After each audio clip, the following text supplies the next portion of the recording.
Brews and Banter. Hi, Frank. Jerome, how are you? I'm great, and we have a great guest with us today. We're going to let him introduce himself really quick, and then we'll talk about what kind of beer we're drinking. Hey, Frank. Hey, Roman. Hey, Brews and Banters. Thank you so much for having me here. My name is Joshua Lastine. I'm an entertainment lawyer in Los Angeles doing transactional entertainment work, basically just contracts for studios, actors, influencers, and anyone who makes creative stuff. Awesome, Joshua. Thanks for joining us. We asked you to join us for a beer, and you got one. Tell us what you're drinking. Yeah. You know, it's always 5 o'clock somewhere, right? I guess it's only 3 o'clock in LA. But I managed to find Pacifico in the fridge. Nice. I don't get paid by Pacifico, but I do like Pacifico. So. Awesome. Yeah, we don't get paid either, so we're all good there. And Frank and I are drinking Haberle. It's a very old brewery that was originated here in Syracuse. And so we're going to have this. 1857, I think is one. Yeah. And you see, while you pour, to illustrate kind of what I do, you know, my job would be to work with you guys in terms of, you know, if that beer company reached out and we're like, hey, we want to do some promotion, some ad swaps, you know, in exchange for some cash to the podcast or for promotion, for screen time, for free beer, you know, we negotiate potential deals all the time on podcast sponsorships, just like yours, just to kind of illustrate what it is that I do macroly. We'll get into that. Well, cheers to the future deals. Cheers. So, Joshua. Although I don't have a nice cup like you guys have. Not yet. Maybe it's on the way. Joshua, give us a brief, introduction to what got you into this kind of industry. Yeah, you know, I'm from small town, middle of bumfuck nowhere, Iowa. Always knew I wanted to get the heck out of there. Always knew I wanted to be part of the filmmaking process. You know, growing up as a kid, I was really weird. I was into business and economics and law and history and politics, and I always knew I wanted to do something in that vein. But I also knew I wanted to work with and support filmmakers, and by extension, you know, television, music, podcasts, which weren't a thing back then, but, you know, fall under the Zygus, the entertainment umbrella now. I just always had such a passion working directly with creatives and, you know, using my skill sets as a lawyer, using the skill sets that I've cultivated over the last 30 years in terms of drafting contracts, negotiating, writing, and knowing the ins and outs of the business side of things. I feel like I have the perfect marriage where I get to sit and work directly with creatives that are working on, you know, whether that's the next podcast or next feature film, the next puppet show, whatever it is. But I also get to kind of act as like the backbone or the muscle, if you will, in terms of making sure that the deals are drafted and negotiated correctly and that my clients get the best deals put forth in front of them. Mm-hmm. Nice. And then do you remember what your very first contract was? Goodness. I don't remember what my very first contract was specifically, but my very first legal job in entertainment, I was a legal intern for American Idol back in 2010, 2011.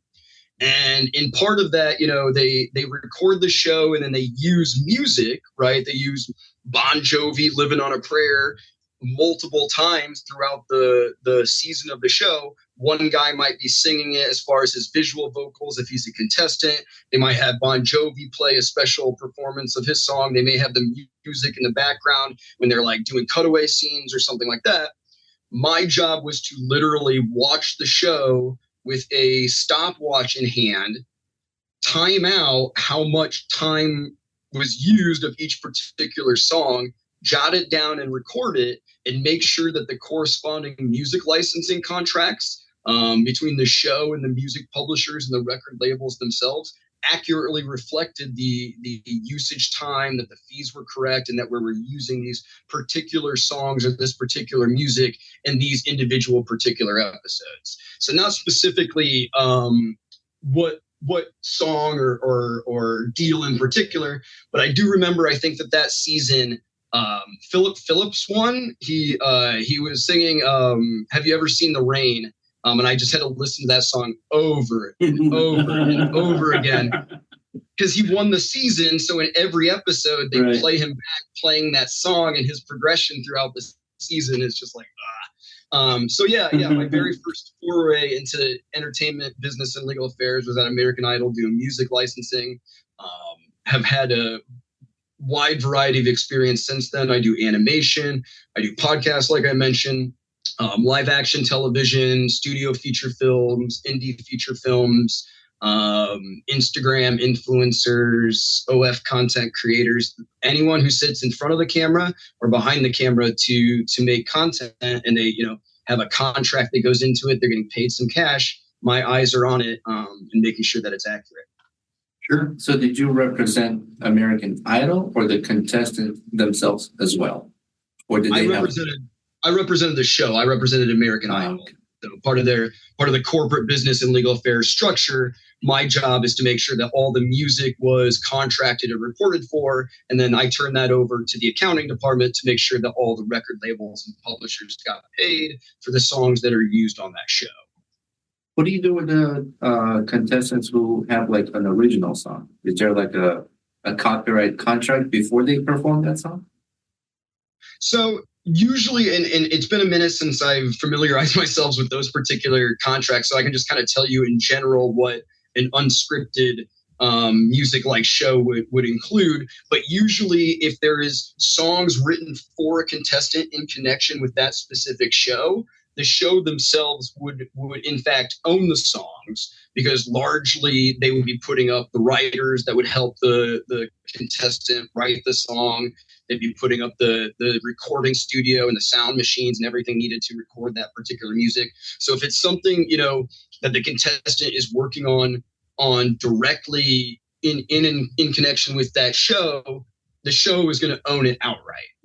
Now, to caveat that, if someone brings in something, if someone has created something that is wholly unique and original of their own, pre-existing and predating the whole American Idol thing, and if they want to use that song, or we can broaden it up to say anyone who creates some sort of IP before getting into bed with another IP content creator, another monolith, another company, they should really, really specify that they've pre-created this work, this music, this copyright, whatever it is, and that even though I'm getting into bed with this company, anything that I've created that pre-exists prior to my employment, my contract, whatever with these people, that's still my property. And that's something very common that I draft for, not just what would be a music contestant, but like for a lot of, I represent a lot of studio executives that move from Netflix to Apple to wherever. And, they're all working on various individual projects in their own capacity, because everyone's got a side hustle nowadays, right? Mm-hmm. Everyone's got a side hustle, but, we make sure we carve out in those contracts that, like, hey, you're going to work for Netflix, notwithstanding that you've independently created these other things that are incubating in the background, and Netflix can't claim ownership of those things. Yeah, so these things are, these can be, from what I understand, these can be layered. You could represent a manager for a client and the client. So you've got to remain impartial for both people, but you're working for the best deal for both. So it's kind of a weird situation to be in. Yeah, first and foremost, I always say that my duty of loyalty always goes to the individual creative. If I'm working directly with a manager who brings me their client, I'm pretty quick to tell them that, like, I'm the relationship is with me and the client, and I'm helping you on their behalf. Which is slightly different from when a manager comes to me directly and says, hey, I want to start a management firm. Can you help me put my representation agreements and work for hire contracts in place, because I want to get employees and I want to start repping people. In that instance, obviously, I'm solely representing the manager's interest in getting his company's paperwork in line, which is different than when a manager passes through their client through me, which astutely, that is very much how we work. The holy trinity of entertainment representation is your business manager, your entertainment agent, and your entertainment lawyer. And it's the three of us working congruently that gets artists the best deals, especially when you're starting to talk at that, B celebrity, A celebrity range. Sure. How often do you work with podcasters? Quite frequently, actually. One of my biggest clients is the Roost Network, which is a giant podcast network formerly owned by Rooster Teeth. Was now bought by Night Studios and will be up relaunching itself in the next couple months or so. I have one of my biggest clients is on Vanderpump Rules, and she has her own podcast with iHeartRadio. I have other clients that are in the very early incubator stages of starting their own video podcasts, video content creation channels, and getting them off the ground. So we work with podcast creators in kind of various different forms, whether that's be representing actual podcast studios themselves, representing established celebrities who want to make their own podcasts, or helping out junior content creators that have a cool idea or niche following, find that larger voice on YouTube or whatever, and try to parlay that into a bigger podcast deal. So the last part you said is that you would help them with marketing, or like, what do you mean, like taking their ideas and spreading it? Yeah. So, I'm not, how do I say, I'm not a hands-on producer. I'm an entertainment consultant, right? And to that end, I feel like I have my finger on the pulse. I'm very well versed in what is happening across all landscapes of media. And I think I have a good idea of what is marketable, sellable, and monetizable. And I know those places that potentially be looking to monetize different aspects of content creators' library. So to that end, I'm just a consultant. I'm just a liaison. I'm just a sounding board to my clients. Some of my clients already have all of that figured out for themselves, and they don't want my advice in any regard to that effect. But then I have more junior clients that are like, hey, I want to start something. I don't know where to begin. Can you point me into some directions of here or there? What type of content I should be creating? How should I be looking for sponsorships? What type of sponsorships should I be looking for? Who's my key demographic audience? Those aren't really, how do I say, entertainment lawyer things that you buy our services for. Those are the things that kind of come tangential to being a law firm client. I see. So if there's like a beer company hiring you to do some kind of copyright protection and things like that, and they're like, you know, podcast, and you'd be like, Brews Banter. Right. Yeah. Yeah, no, like or more commonly, I wouldn't be working with a brewery company. I'd be working with a podcast, like I said, like yourselves, and then us and your business affairs team would go out to a beer company and say, hey, we got this really cool podcast. Would you like to sponsor a segment? Would you like to sell advertising dollars? Would you like to give them free beer to promote on the show? What can we do to potentially work out a deal whereby you are the official sponsor of this podcast in terms of brews? Reverse roles. Yeah. But that makes sense. I mean, it's we're about a year into this, a little over a year into this, so things are going well for us. But we kind of, we hooked up and we started talking with, your other lady there. And I think it's maybe a lot of people in the podcast industry that we're in. I mean, some of the people you're working with are probably already established people. And it's a little more simpler, I suppose, when you're already famous, or you're an athlete, or you're an actor, something that's on the indie side of things. It's hard for us to get launched, and it's we're doing well, and we've got a lot of people in this industry that we're friends with. So this information is helpful to sort of help them know what we're it's a catch-22, because the celebrities and well-established people that I work with, like, yeah, they already have the built-in audience, but they're not podcasters, right? Like they didn't go to school for content production, content creation. They're merely celebrities, and so they still have to have that entire back of the house sort of system. Producers, writers, distributors, downstage, all of that stuff, if they don't want to go out and kind of build it from the ground up. So I would say my clients are all across the board. Like I said, one of my clients is a very well-established unscripted celebrity, but she's 26, 27, 28 years old. She doesn't run her own podcast. She just hosts her own podcasts.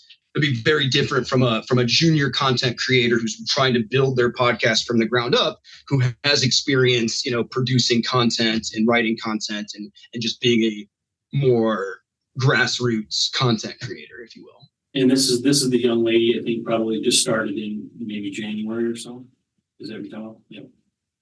So if we have listeners and there are some that are podcasters that we all kind of like support each other and listen to each other's podcasts, and sometimes we appear as guests, and to to direct this message to them, like how would a podcast use services like yourself to help them grow their podcast? Like some examples. I know you've mentioned how like you, on our behalf, you represent us with the brewery, but are there any other examples you can give?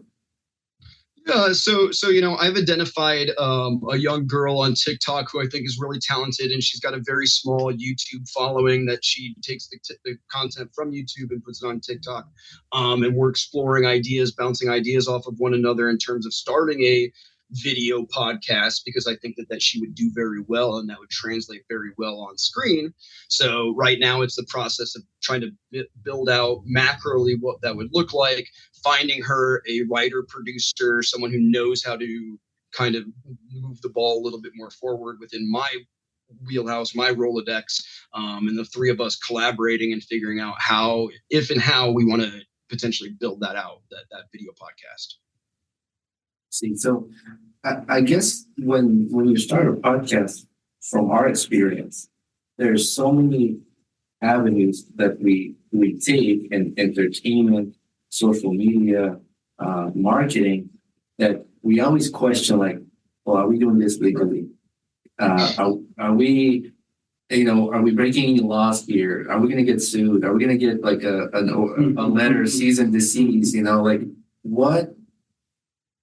What are those parameters, right? Yeah, like it's so complex, and attorneys have to read so much, and they learn so much, and with this industry where it's constantly evolving with technology, and we'll get more into it.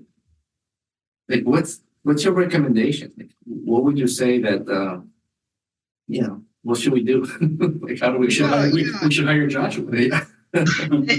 Go out and hire an entertainment lawyer, and or specifically if you have subject matter or content that would otherwise you think would be risque or taboo or might need a lawyer's eyes. Like, I'm thinking things like people who do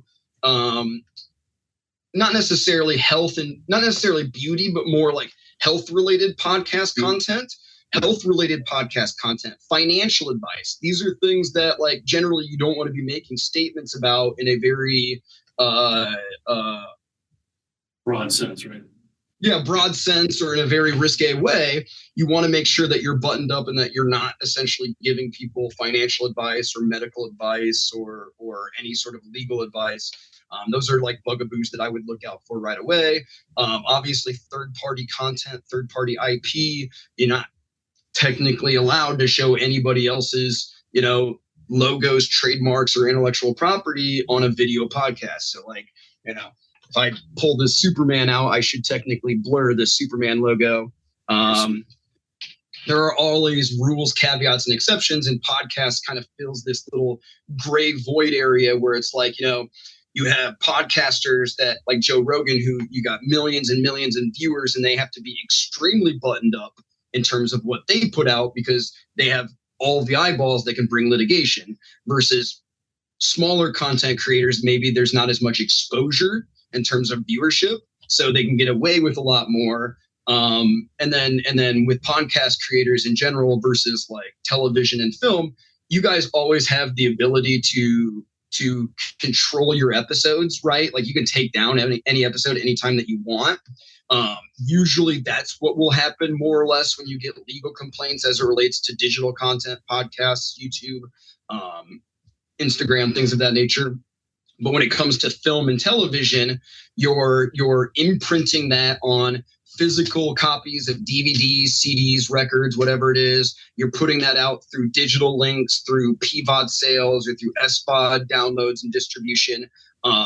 A larger content creator like a Netflix or an Amazon, they don't have the ability to take down an episode the same way that you guys do. Once the genie's kind of out of the bottle for that long form content, it kind of remains in the zeitgeist forever. You guys have a little bit more control, and so there's a little bit more leeway in terms of what you can and cannot get away with. Yeah, and it seems this is probably heavily liability driven as far as, like you say, health and finance. Risk reward driven. We do say, there are people that are judgment proof, right? You can't squeeze blood out of a turnip. But that being said, Disney, and ultimately it really depends too whose sort of feathers you're ruffling. Some people believe that all publicity, even bad publicity, is good publicity, and so they're don't really want to go after small content creators who, if they're saying something and it's adding to their bottom line in terms of viewerships or clicks on something else, they're usually fine with it. Converse that with like Disney, who will like go out and sue you for anything and everything. Right, yeah. Like I think they sued a family for putting a Mickey Mouse on a tombstone or something. You have to be judicious in terms of whose feathers you want to ruffle. Is that why some of the digital creators for Disney put like dicks on some pictures? Did you know that? There's like dress. Things they like put these like penises. They'll do penises and like on to cover on a castle. You're I don't know. I think that's kind of is that intentional? That's an old wives' myth thing. Like I don't know how much of that is blatant / intentional / in hindsight things just look naughty. I was like, man, did they just piss somebody off? Well, and if like we publish on YouTube things like that. But there's you can allow remixing and you can't. So if they're allowing that, someone's taking their video, someone else's video, and they're doing it. That's so you don't know what's happening there. But we're doing well. We're doing good. We've learned a lot, and we're kind of in a spot where it's getting busier for us. There's more things that are happening. There's more exposure we're getting. So it's good that this is good timing for us and with you, and we appreciate. Certainly, you sharing this with us, but a lot of your contracts probably, I don't know. I mean, you're obviously going to change names. I get all that, but do you have now that you're established? I think you've been in your own practice here for a little over 3 years, so you probably have some contracts that you maybe are a little cookie cutter that you can sort of reuse and sort of just adjust, like the front end legwork. I mean, our podcast, me and Roman had here, we're front end, back end, middle end, we're all ends here. But for you, you're able to probably streamline a little bit now, right? Yeah, with regards to some very, very, very basic templates, work for hire agreements, name, voice, and likeness, appearance releases, some general templates here and there, things like that actually go into the physical side of production, content creation, equipment rental agreements, clearances, things of that nature. Those contracts tend to be a little bit more one size fits all. Now, the rub of it ends up being where it's like, the amount of risk that a small content creator is willing to take on may be a lot larger than the amount of risk that like Apple or Netflix might take on. So the contract for an Apple or Netflix may be 5 pages, whereas a contract for a small indie creator, like if I gave them that same 5-page agreement, they wouldn't get any guests on their show. So you have to be a little, again, judicial. I've done a lot of podcast deals for like the A-list, comedians, your Ali Wongs of the world and stuff like that. And when they're on a smaller podcast, that doesn't have a national reach, we have to negotiate pretty heavily an appearance release on how her likeness would be used in connection with that podcast. And so that document gets heavily negotiated. That's why all those famous people declining us. Yeah. It's so right. And I mean, I know we're kind of talking, this is our industry or podcast, but I know for you, you're involved in the entertainment industry, but this is, Hollywood, you're doing hundreds of millions of dollars worth of logistical moving and import export stuff. So there's a lot of stuff, for our listeners, they're going to see this. It's not just podcasting. And we have really large listeners that follow us that are way bigger than us. But they maybe are not aware of what kind of services you might offer. So just to throw that out there, there's a lot of, you're in this kind of umbrella industry, but you've got a lot of different hats that you necessarily wear and take care of. Yeah, like I said, I do have a lot of podcast clients. I represent a large podcast network, but I would say my bread and butter, what I really specialize in is, indie film development and production / mid-size studio budget films, mini major films, development and production. films in the $1 to $5 to $10 to $20 million range, putting together, doing the actor deals, doing the set pieces, locations, wardrobes, VFX, explosions, all the way through final credit roll, working directly with the filmmakers to make sure that their creative vision is realized and that we have all the contracts put together to make sure that the final product is deliverable to the movie theaters or the streamers or wherever it's going to go. So do you dictate how big the explosions can be? You're like, that's too many decibels. We're in this neighborhood.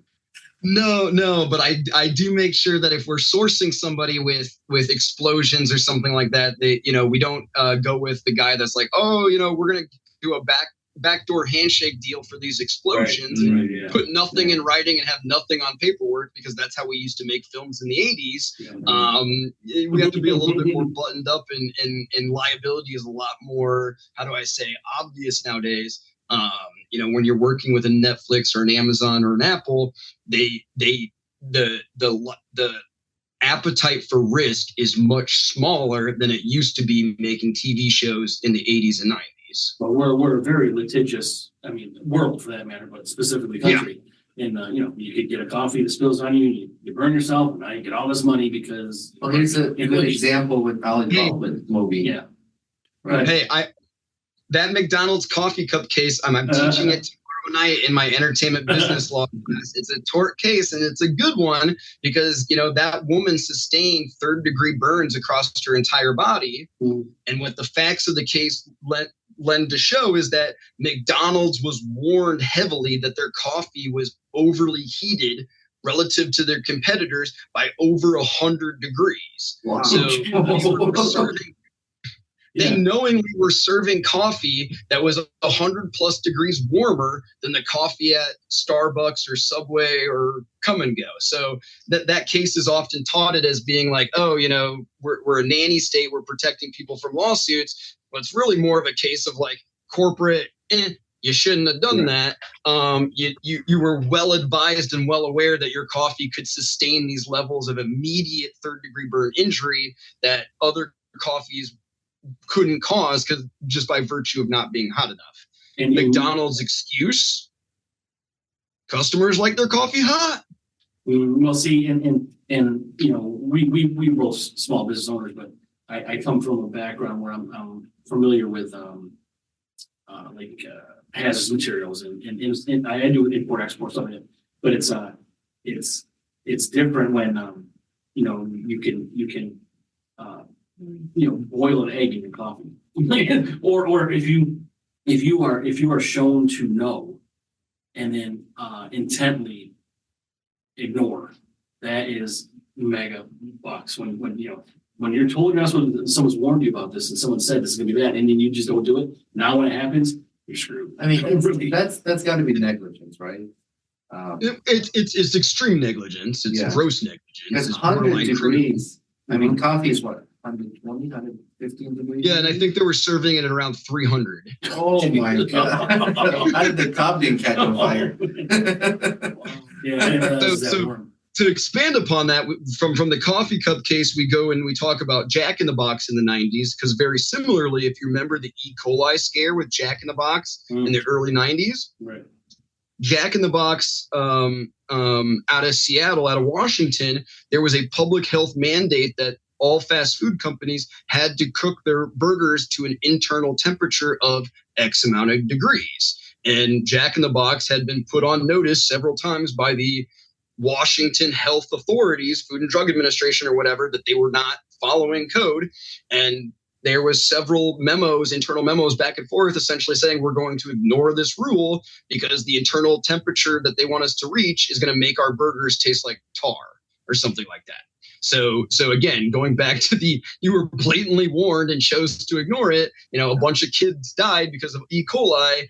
They had well enough a warning ahead of time, which is why the lawsuits were so egregious or so big the way that they were. Sure. Yep. I sometimes think that the penalty for ignoring those warnings and the profitable gain, financial gain, before you get fined is greater. So they sometimes, I think, choose to ignore that And then they're like, okay, when we get sued, we'll deal with it, but the profits we're going to make is greater. And that's absolutely how it's been thought of in the past. And like the Ford Pinto is kind of the famous example of that, where it's like, hey, we can recall these cars and it's going to cost us X number of dollars to recall, but we calculated and it's going to cost us this amount of money to settle with survivors, and that number's lower, so we're going to go with that.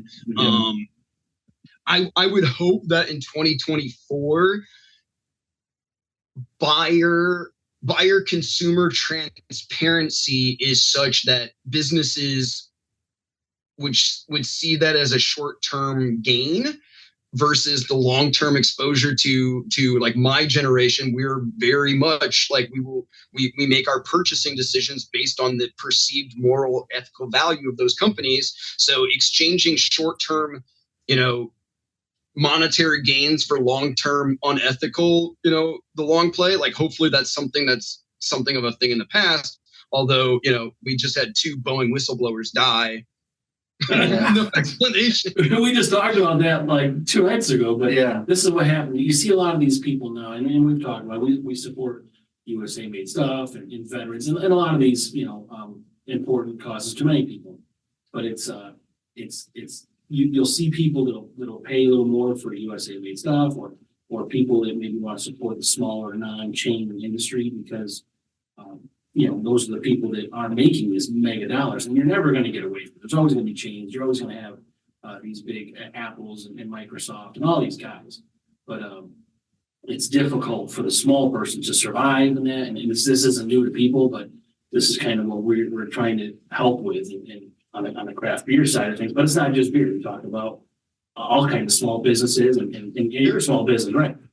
In my business, I'm, can't get smaller than my solo practice. I think I was the youngest and only solo practitioner on the Variety's top 100 deal makers in 2022.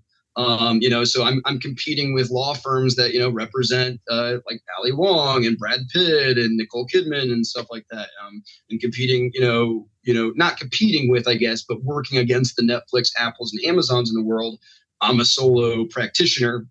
I have to rely on, my word of mouth reputation and my relationships within the industry with other professionals in order to get things done, because I don't have the muscle and steam power that an Amazon or Netflix or Apple attorney have. And that's not really a bad thing. I mean, we talk about it all the time. I mean, if you can go to bed at night knowing that you did some good, greed is ugly, right? And everybody wants to succeed, or if you don't want to succeed, you should obviously be in business. I mean, if you don't want to succeed, you probably shouldn't be alive, I guess. But there's enough to go around, and you don't have to be. You can be a good person and a humanitarian and still get it done and make everybody happy in that process. Do you have a team and I think now? that's something, my generation of Hollywood executives, the 35 to 30 to 40 crowd, we very much, I feel like are kind of, we see the writing on the wall. We're in the same boat. We're all here to help each other. None of us are really competing for business so much as we are struggling and fighting for the business to survive and hang on. Like, we all have a vested interest in getting butts in the movie theater seats. We all have a vested interest in figuring out, where does content creation go from here? What is comedy in 2024? I watched the roast of Tom Brady last night.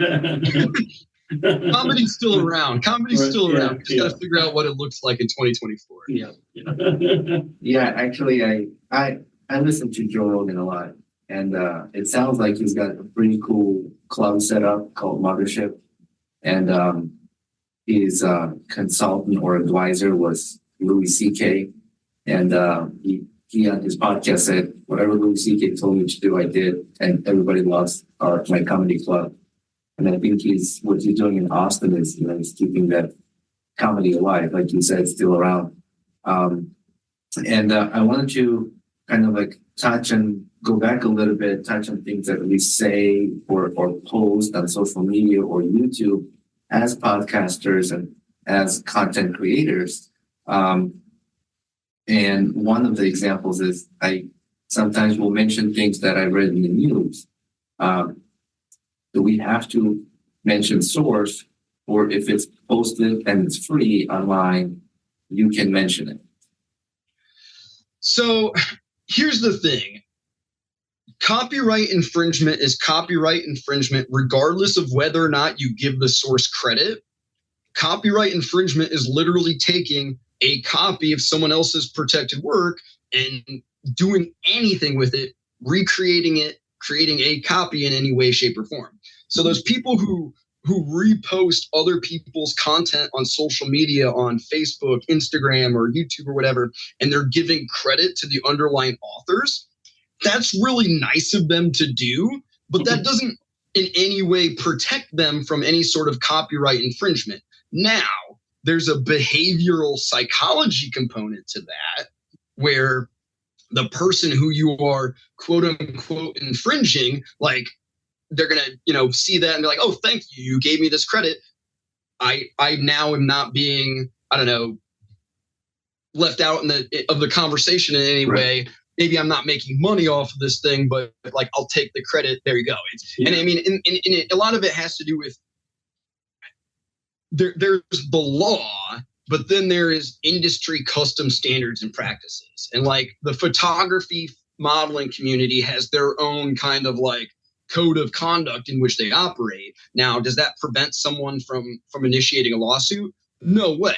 But it is like, okay, these are the unspoken rules of the road when it comes to podcasts versus YouTube versus modeling versus Instagram, and things like that. Giving someone credit is kind of the expected social contract theory thing to do. But it's ethics within certain industry, right?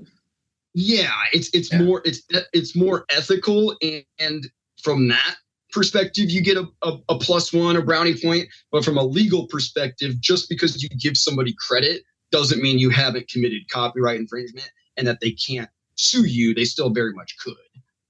So it's like if sometimes we're talking like, hey, I read this article and it's about this truck that flipped and spilled beer on the highway, which I mentioned on our last podcast. And then and then in the back of my head, I'm like, oh, like, is this okay that I'm reading this? Is it okay? So factual stories, news, and information can't be copyrightedly protected. So like JFK gets shot in the head November 23rd, 1962 or whatever. Like no one can own that fact. Mm-hmm. So news and information can't be owned. It's the telling of that news and information, my perception, my recreation of JFK getting shot in the head. That is what qualifies for copyright protection. When we started this podcast, just a little over a year ago, I played and dabbled a little bit with AI tools.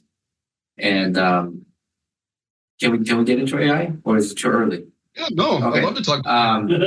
What's it mean too early? Well, I don't know. Like in a day or something? Yeah, exactly. We haven't finished the beer.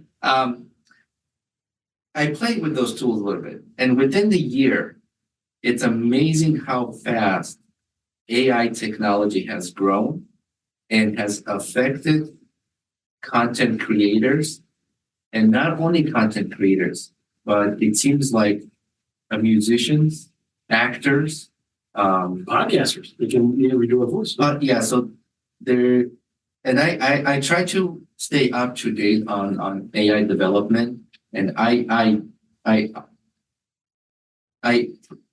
sorry, lost my chain of that. I support use of AI as a tool. Correct. Right. But not as something to replace an art, talent, things like that. Does that make sense? It does. And how do I want to answer this? So, interestingly, a couple of thoughts here. Interestingly enough, as much as AI has progressed over the last 12 to 24 months, I actually feel in some ways that it's going backwards, in that we've now put up all these safety rails and guardrails to try to protect ourselves from AI, and the AI is like maybe 20% as effective and useful as it was when it first came out. So there's one thing to consider there. The other thing, like you were saying, using AI as a tool, I have AI contract drafting software that is made specifically, especially for attorneys. And I use that maybe 20, 30% in my day to day. But like, I akin that to a Formula One race car where the average Joe on the street can't get behind the wheel of a Formula One race car and like do, 24 hours of Le Mans, right? Like you got to be specifically trained to get a race car, Formula One going and do some cool stuff. A layperson or a junior lawyer could probably not take this AI software and be very effectual or use it in a way that makes their job faster. Versus myself, who's kind of a seasoned pro, I can get behind the race car and make it do some really cool stuff. So like using it as a tool, 100%. The problem with that becomes then how do we train the next generation? Because where I was trained, especially as a young attorney, I was given boxes and boxes of documents and told to go sit in a quiet room for 3 days and fucking figure it out. Yeah. Right. Nowadays, we don't do that. I have an AI that can do that. And what would have taken me 3 or 4 days when I was a junior attorney will now take AI 30 seconds to synthesize all the information and give me, the boss, the answer that I need right away. So how do we train the next generation? Writing is a skill set that it takes time, effort, and skill, and just volumes and volumes and volumes of writing. Nowadays with ChatGPT, like that, I don't know how you become trained as a writer. Yeah, I think it's probably going to be a lost skill over time. Unfortunately, it's just like cursive. Like who learned how to write cursive, right? I was I'll give you one better. Organ playing. Do you guys know that there's only so many people in the world left that know how to play a classical 18th century organ, pipe organ? Sure. Yeah, I know that, but it makes sense. All these things are going to be dying arts. Really, and probably even like in the service industry, waitresses, like everything's going to just be ordered on a little tablet. I've been at some local restaurants and there's a robot comes up to you with your tray of your meal. Yeah, there's a robot does that. Yeah. And it's just, replaces It's probably started in California. yeah, Silicon Valley. So although I will say that you can replace all of the workers at the pharmacy. If you get robots behind the pharmacy aisle, like, okay, chef's kiss, because nothing drives me more mad than waiting in line at the pharmacy.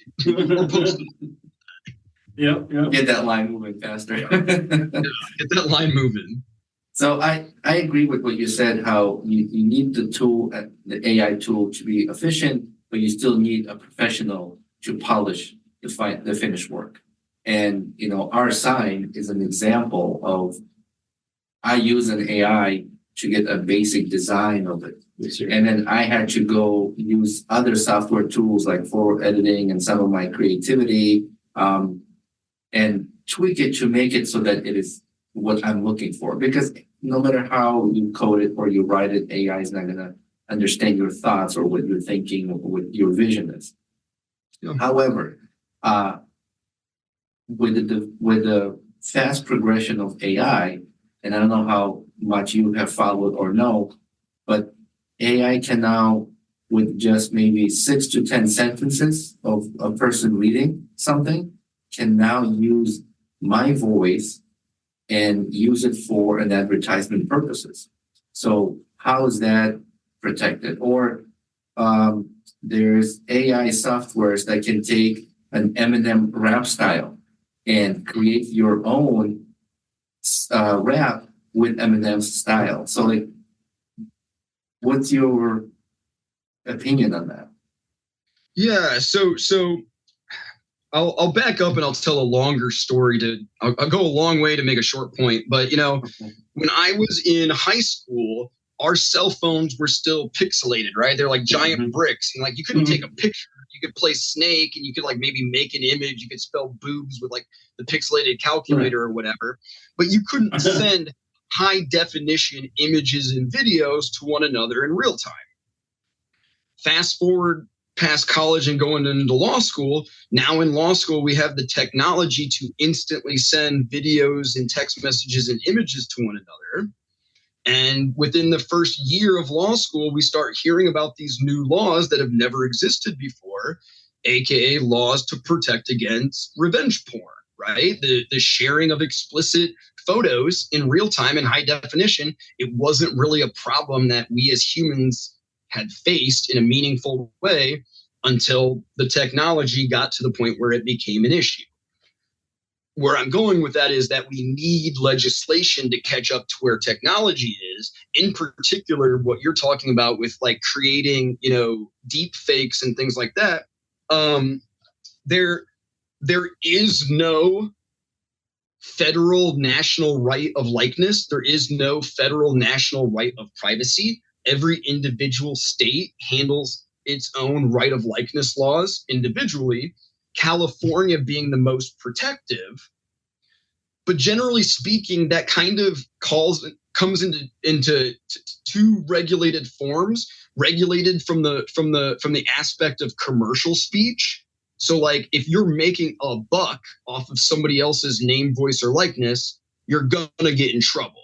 Using somebody's voice to run advertisements or promotions, or like what you said, the story of the beer truck flipping over, you're not making money about the beer truck flipping over. But if you put a picture of Sydney Sweeney drinking a Bud Light and being like, this, podcast is sponsored by Sydney Sweeney and Bud Light, and all of a sudden you have 1 million viewers and you're making money off of that, that is where the law will step in and slap your wrists. Similarly, the law will step in and slap your wrists to the extent that you're saying, defamatory things, again, hurting the pockets of whomever you're speaking about. But that state level right of privacy, state level defamation claims, that is wholly inaccurate in addressing the 1,000-pound gorilla in the room that is AI, and what happens when, creepy neighbor deep fakes a porno of his neighbor for his own personal enjoyment and consumption. He's not making any money off of that, and it's not being, how do I say, for defamation, it has to be published to the audience at large. So where is the recourse for that? We don't have it yet. It has to come in the form of new legislation. Mm-hmm. So legislation within the local government has to be passed, and that has to be brought to attention first, right? Because the government's not going to go out of the way and start worrying about people who are being affected by, AI, scams. I would highly disagree. The Taylor Swift of it all brought the conversation very quickly to national attention. Because she's Taylor Swift. Right? But it wasn't maybe even 24 hours later that Joe Biden, and other, federal level politicians were starting to call for, some sort of committee or something to investigate and address how they're going to be handling it.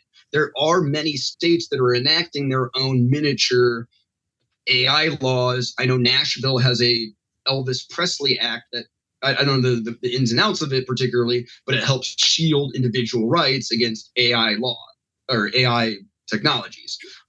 So at the state law level, things are happening in those states that find it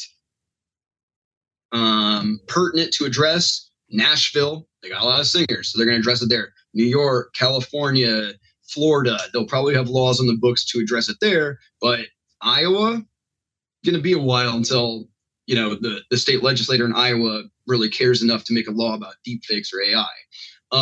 But really, we need some sort of right of national likeness. At the federal level, we need some sort of constitutional protection over our own image. I mean, if you're even thinking about it in terms of photography, if I'm the subject matter of a photo, I don't own the copyright of that photo. The photographer does. And so, this goes back to Marilyn Monroe and her first nude images being sold to Hugh Hefner and Playboy against her will. The photographer owns the copyrights to those photos. Absent some level of state law claim, they have zero protection. So we need to have some sort of national right of likeness, national ownership of yourself, in some way.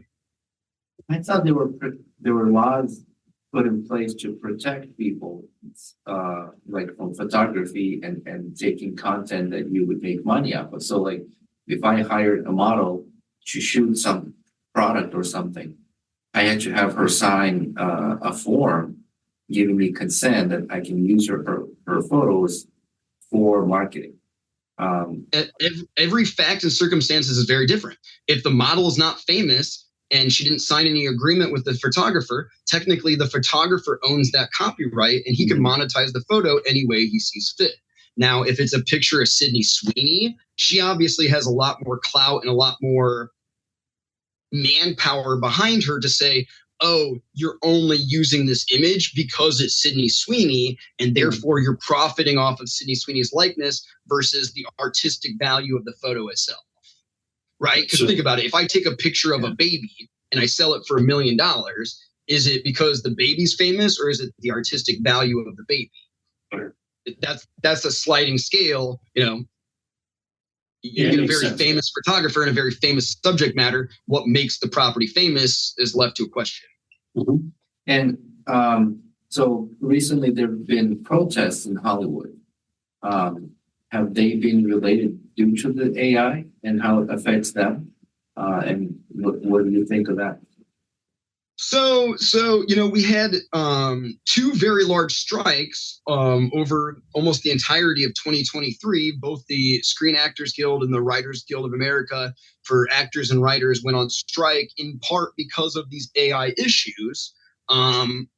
Now, the deals that they essentially brokered with the Producers Guild and the studios who would be signing on to be signatories to SAG and the WGA, they slightly addressed the AI issue, but it's challenging because we live in a very, you know, capitalistic society where it's like, hey, you know, people are going to be allowed to freely bargain and freely contract around anything. So the protection kind of stops to the extent you freely consent to sell your rights. Let's forget about the bargaining power in discrepancy between a Netflix and a junior actor. Like, we're going to ignore that. If the junior actor says, hey, Netflix, I'm selling you all my AI rights for $1, there's not a lot that the guilds are going to do to step into nanny and say, oh, you can't sell your rights, if that makes sense. Yeah, I get it. I was listening to what's his name? He's a host on America's Got Talent. Bald guy. He's a comedian. Howie Mandel. Yeah. Howie Mandel was on Joe Rogan's show, and he was talking about how he sold his rights to his voice to a company. He uses it now through the AI tools for advertising purposes and things like that.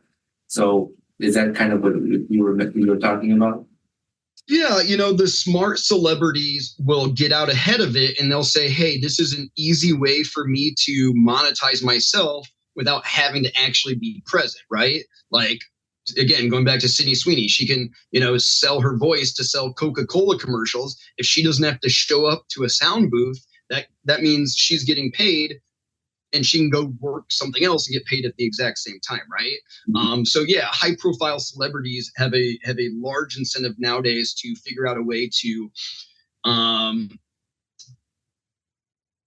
protect their likeness by relicensing it to the highest bidder, and then relying on that person's, you know, license or ownership to kind of police and protect the world. Because, like, if Netflix has a license to use Arnold Schwarzenegger and Apple makes it an Arnold Schwarzenegger movie, Netflix is going to sue Apple. So there's a little bit of checks and balances that way. Celebrities are getting ahead of the issue in that they're saying, okay, we know you're going to do this anyway, pay us for it, and we'll grant you the rights free and clear while the laws are still being established and not clearly defined. It's really pretty brilliant because, like you say, if that's the case, you've got these big corporations that are going to help you defend and fight against that. It's not all out of pocket for yourself. So, and there's some power in that sort of large scale defense. CAA in the basement, they have Creative Artists Agency is the largest agency in Hollywood. They have in the basement a giant 360, like a body scan image technology that they put all their stars through, and they're recording all of their likeness and image and voice to live in this CAA warehouse somewhere that they can license off and monetize forever. It's brilliant / freaky / dystopian / futuristic. Yeah, right. Very futuristic. It's weird. So I know we're getting close here. Yeah. I wanted to just quickly touch on a show episode. Have you seen Black Mirror before? I love Black Mirror. Yeah. So there's actually an episode that highlights that, and it raises a lot of questions. And I just want to ask you last questions. Has it made your job more difficult because of the advancements of technology? Technology makes my job ever evolving. When I started in this business, we were making television shows that ran for 24 episodes a season. They had a first run on an ABC broadcast network, ABC, NBC, CBS, Fox. Maybe they had a secondary run on cable. Maybe we relicensed it to TNT after the fact or whatever. But essentially, these were smaller budgeted shows. They're multicam. They didn't have movie stars attached to them. They were just what we know as regular TV shows. Come in the advent of streaming, and now we're pulling in movie stars to be on TV shows. We're having, budgets range from $1 million to $5 million to $10 to $20 million an episode, which used to be the entire price of an entire 5 seasons of a TV show. It changes the economics in the deal making wildly. And AI is only compounded upon that, where it's like, hey, it threw the whole industry in a flux last year because of the strikes. We now have arguably no guidance in terms of where we're moving forward on the AI front. We have that Sonia technology coming out in a couple months. And no one really knows what's coming next. So I don't know. It's an interesting time all around. Yeah. Well, we really appreciate you taking time from your schedule, and you just shared so much valuable information. So we really appreciate you doing that. I hope this is also helpful for our listeners and any content creators that are listening to this. How can they contact you if they need services? Yeah, so you can just find me at my website, LastineEntertainmentLaw.com. You can also find me on Instagram. I'm at Lastine Law, LASTINELAW. Pretty easy to find. Yeah. Awesome. And we definitely appreciate it for sure. I think we're going to need your services too. So you've been doing this for a while. You're very knowledgeable and you're young, so you're staying on top of these developments. So we really appreciate that. That's why I love my job. People go to a lawyer for a lot of different reasons, and most of the time it's because something bad has happened, divorce, death, bankruptcy, whatever have you. My clients come to me happy because their entertainment projects are becoming more and more successful, so they can buy my services and be even more successful. So I like to think that my area of the law is a little bit more fun than others. Sure, absolutely. So we should probably end now. If you got, we'll end it here, Joshua. If you want to just hang on for a minute after we're done, we'll talk about a couple other things. All right. Thank you, everybody. Thank you, Joshua. Thank you. Thank you. Thank you for having me. Hey, Hopheads, Frank here. And Roman. Welcome to Brews Banter, the podcast where we sip and spill the funniest stories over a cold one. We're not just brewing laughs and comedy. We also discuss life stories and current events in every episode. Follow the frolic on our socials, where we brew up more than just banter. Check out linktree/Brews and Banter for all the goods. And guess what? We've got a VIP section. Join our Patreon for exclusive content, behind-the-scenes brew secrets, and maybe even a blooper reel or two. Subscribe, laugh, and unlock the full Brews and Banter experience. Because life is too short for bad beer and boring stories. Cheers.